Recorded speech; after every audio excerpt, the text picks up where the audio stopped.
গতকাল আমরা এমন একটা ক্যাফেতে গেছিলাম যেখানে কিন্তু মানুষ নেই, রোবট কফি বানাচ্ছে। আর পুরো ক্যাফেটাই অটোমেটেড, সেই সঙ্গে অ্যাম্বিয়েন্সটাও ছিল খুব সুন্দর। একটি স্মার্ট মেশিন বা স্ক্রিনে অর্ডার দিতে হয়, যেখানে কিন্তু বিভিন্ন ফ্লেভারে হট কফি, কোল্ড কফি থেকে শুরু করে বিভিন্ন ফ্রুট জুসও থাকে। আর অর্ডার দেওয়ার পর শুরু হয় ম্যাজিক।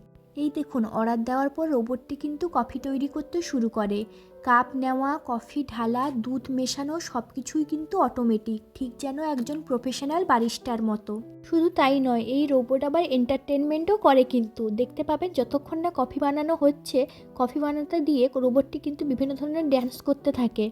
জানেন তো, দেজনে 2018 সাল থেকে এই রোবট ক্যাফে শুরু হলেও 2020 সালে করোনার সময় এটা সবচেয়ে জনপ্রিয় হয়ে ওঠে, কারণ মানুষকে না ছুঁয়ে যেহেতু রোবট কফি সার্ভ করতে শুরু করে। আপনাদের সাথে গল্প করতে করতে দেখুন রোবটটিরও কফি বানানো হয়ে গেছে। এবার আর কি, কফি বানানোর পর রোবটটি কফিটি নিয়ে একটি নির্দিষ্ট স্পেসে রেখে দেয়। এরপর প্রথমে আমি বিল পেমেন্ট করার পর যে রিসিট কপিটি পেয়েছিলাম, ওখানে একটা কোড নাম্বার থাকে। ওই কোড নাম্বারটি স্ক্রিনে টিপে লকটি খুলে কফিটি নির্দিষ্ট স্থান থেকে নিয়ে নিতে হয়।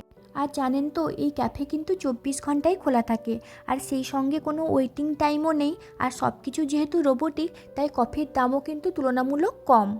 প্রথমে ব্যাপারটা একটু অদ্ভুত লাগলেও পরে কিন্তু মনে হয় এটাই হয়তো আমাদের ভবিষ্যৎ। আচ্ছা, এই রোবোটিক ক্যাফে কি ভবিষ্যতের জন্য আদৌ ভালো নাকি খারাপ? আপনাদের মতামতের অপেক্ষায় রইলাম।